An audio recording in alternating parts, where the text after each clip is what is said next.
एक बार फिर से आप सभी लोगों का चैनल में बहुत बहुत स्वागत है। आज जो टॉपिक हम डिस्कस करेंगे वो बहुत महत्वपूर्ण है और वो है एकांक सदिश या इकाई सदिश। इसको इंग्लिश में यूनिट वेक्टर कहते हैं। हम इसमें जानेंगे कि यूनिट वेक्टर होता क्या है और इसका फार्मूला कैसे निकालते हैं। इसका फार्मूला आपको कहीं मिलेगा नहीं, कैसे निकाला जाता है, डायरेक्ट फार्मूला आपको बता दिया जाता है। दूसरी चीज ये है, इसी में हम जानेंगे कि लंब कोणीय एकांक सदिश क्या होता है। पहली चीज सदिश राशियां, वेक्टर क्वांटिटी।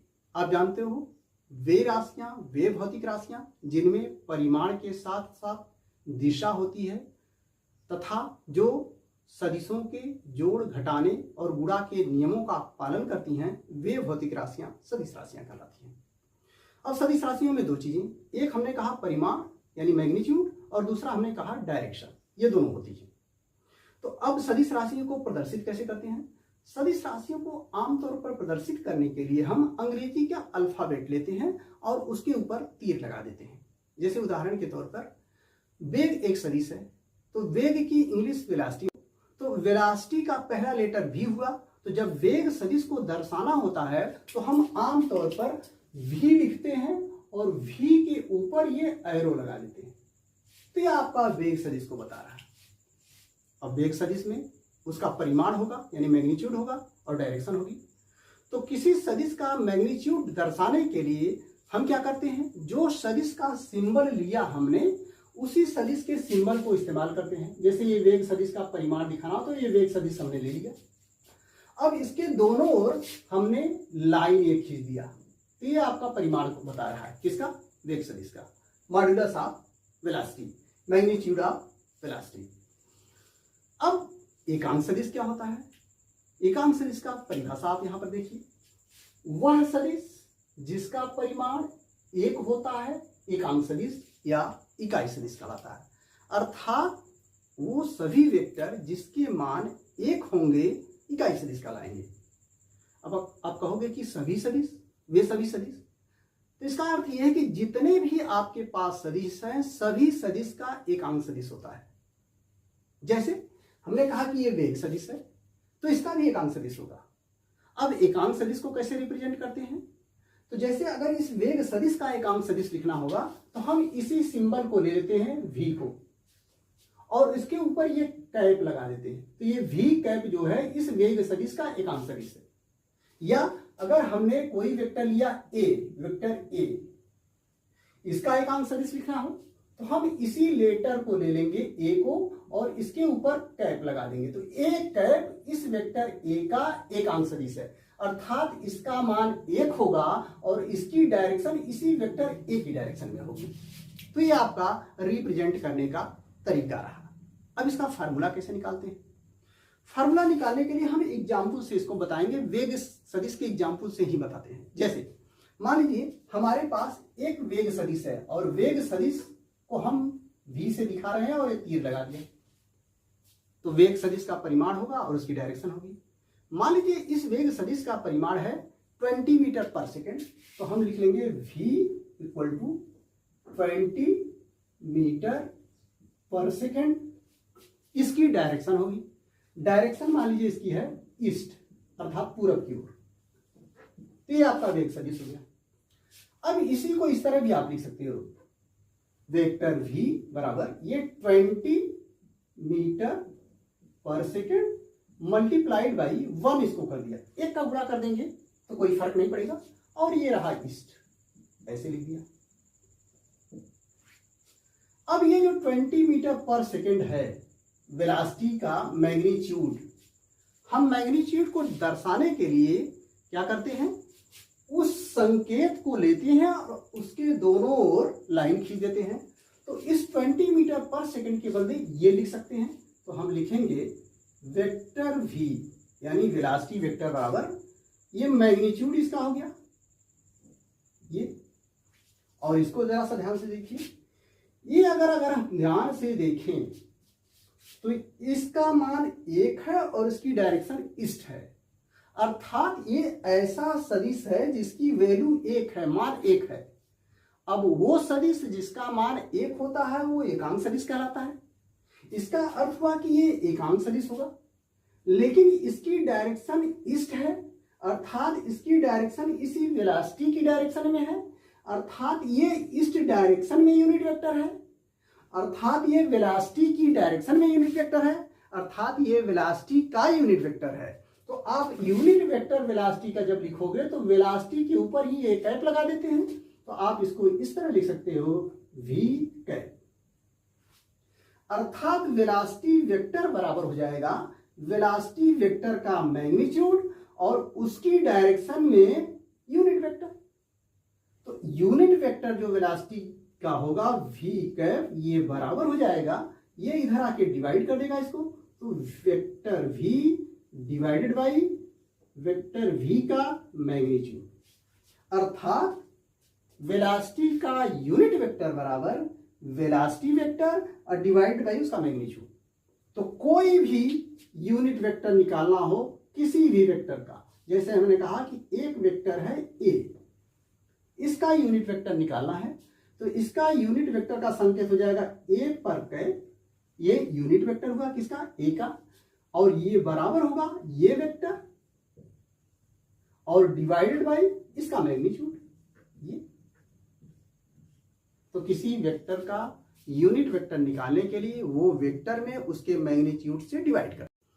लंबकोणीय एकांक सदिश ऑर्थोगोनल यूनिट वेक्टर, हम जानते हैं फ्रेम ऑफ रेफरेंस जो एक्स अक्ष, वाई अक्ष और जेड अक्ष होता है, वो एक तरह से डायरेक्शन को रिप्रेजेंट करने के लिए इस्तेमाल में लाया जाता है। जैसे डायरेक्शन हमारे आगे पीछे, हमारे दाएं बाएं, हमारे ऊपर नीचे, तो इन डायरेक्शन को बताने के लिए हम एक्स अक्ष, वाई अक्ष और जेड अक्ष का इस्तेमाल करते हैं।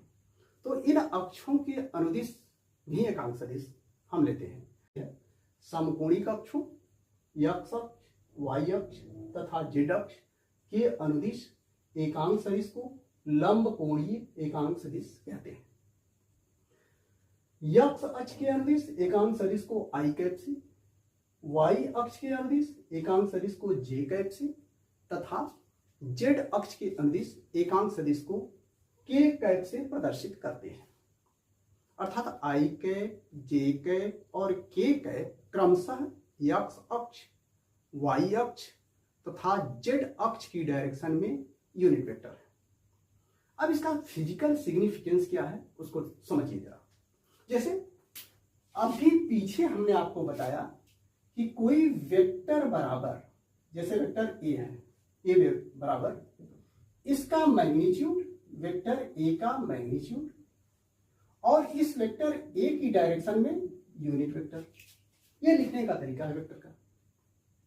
अब जैसे आपसे कह दिया जाए कि कोई वेक्टर है और उसका मैग्नीट्यूड अर्थात परिमाण आपको दिया है और उस परिमाण का मान करा है कि 2 यूनिट है, 2 मात्रक है,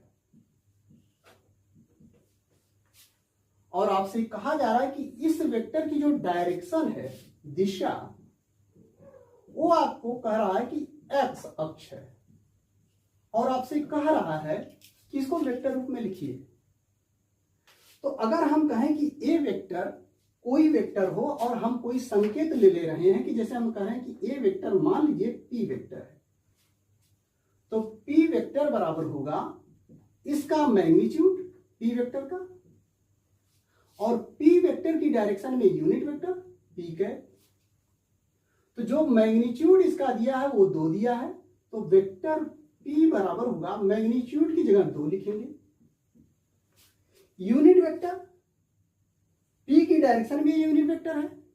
यहां पर डायरेक्शन इसकी कह रहा है एक्स अक्ष, तो एक्स अक्ष की डायरेक्शन में यूनिट वेक्टर आई कैप होता है, तो हम यहां लिख लेंगे 2 आई कैप, अर्थात 2 आई कैप वो वेक्टर है जो वेक्टर ये है। तो इसको हमने इस तरह से लिख दिया। अगर आपसे कहा जाए कोई वेक्टर है और वो इस तरह लिखा गया है क्यू वेक्टर और ये बराबर लिखा गया 3j कैप, इसी फार्मूलेशन वेक्टर बराबर वेक्टर का परिमाण उसकी डायरेक्शन में यूनिट वेक्टर। यहां पर 3 है, इसका मतलब इस क्यू वेक्टर का परिमाण मैग्नीट्यूड 3 है और ये j कैप यूनिट वेक्टर है। यूनिट वेक्टर की इस j कैप की जो डायरेक्शन होती है वो y अक्ष की डायरेक्शन में होता है, अर्थात Q ऐसा वेक्टर है जिसका मैग्नीट्यूड 3 है और जिसकी डायरेक्शन क्या है, y अक्ष। अगर इस तरह से कोई वेक्टर आपको मिल जाए कि वेक्टर r बराबर 2i कैप और प्लस 3j कैप, ये तो इससे क्या पता चले। अब यहां पर ये r ऐसा वेक्टर है जिसमें एक वेक्टर 2i कैप है, दूसरा वेक्टर 3j कैप है और दोनों को जोड़ा गया, प्लस इसका मतलब जोड़ा गया।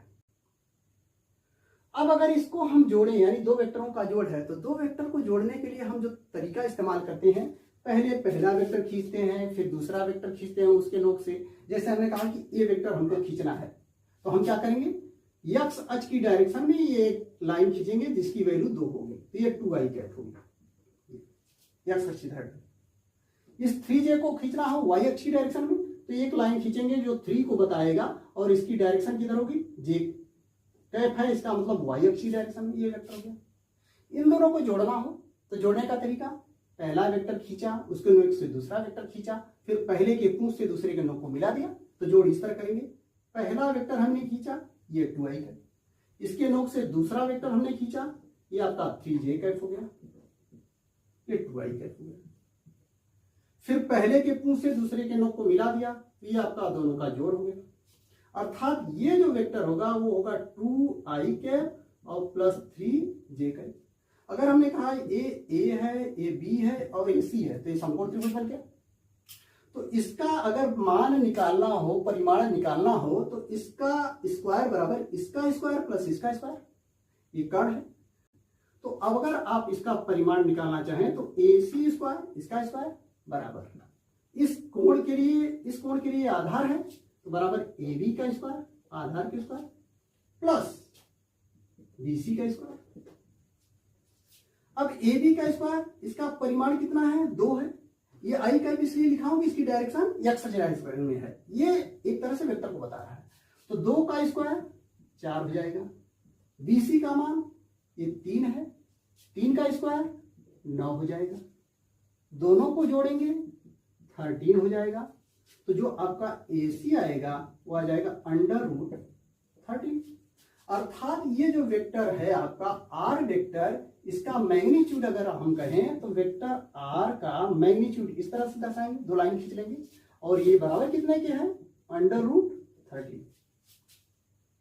अब अगर आपसे कोई कहे कि इस वेक्टर r की डायरेक्शन में यूनिट वेक्टर बताइए, तो आप कहोगे यूनिट वेक्टर r कैप लिखेंगे इस वेक्टर r की डायरेक्शन में, और ये बराबर होगा वेक्टर r और डिवाइडेड बाय इसका मैग्नीट्यूड।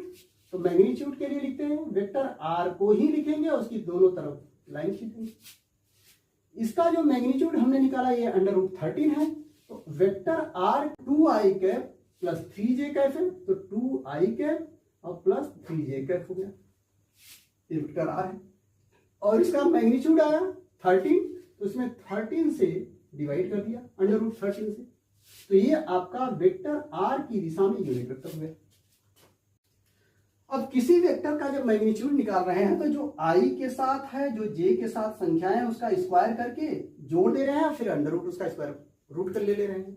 इसी तरह से अगर कोई वेक्टर में i cap, j cap, k cap तीनों हो, कि मान लीजिए आपके पास कोई वेक्टर है q और उस q वेक्टर का मान आपको दे दिया है 2i cap plus 3j cap plus 4k cap. अब अगर इसका मैग्नीट्यूड निकालना हो तो इसका स्क्वायर करेंगे, इसका स्क्वायर करेंगे, इसका स्क्वायर करेंगे, जोड़ के अंडर रूट कर देंगे तो इसका मैग्नीट्यूड आ जाएगा। अर्थात Q का जो मैग्नीट्यूड होगा, परिमाण होगा, 2 का स्क्वायर 4 प्लस 3 का स्क्वायर 9 प्लस 4 का स्क्वायर 16 और ये अंडर रूट कर देंगे, तो 16 4 20 और 9 29, यानी √29 हो जाएगा। अब कहें Q का यूनिट वेक्टर आप निकालिए, तो आप Q का यूनिट वेक्टर बराबर होगा, Q का यूनिट वेक्टर Q कैप लिखेंगे और वो कहेंगे Q कैप बराबर Q वेक्टर और डिवाइड बाय उसका मैग्नीट्यूड। तो Q वेक्टर ये लिखेंगे 2i cap plus 3j cap plus 4k cap यहां पर, और डिवाइड किससे करेंगे, उसका मैग्नीट्यूड 29 अंडर रूट है, तो ये करेंगे, तो ये यूनिट वेक्टर हो गया। तो इस तरह से आप इस ऑर्थोगोनल यूनिट वेक्टर से ये चीजें आप समझ सकते हैं।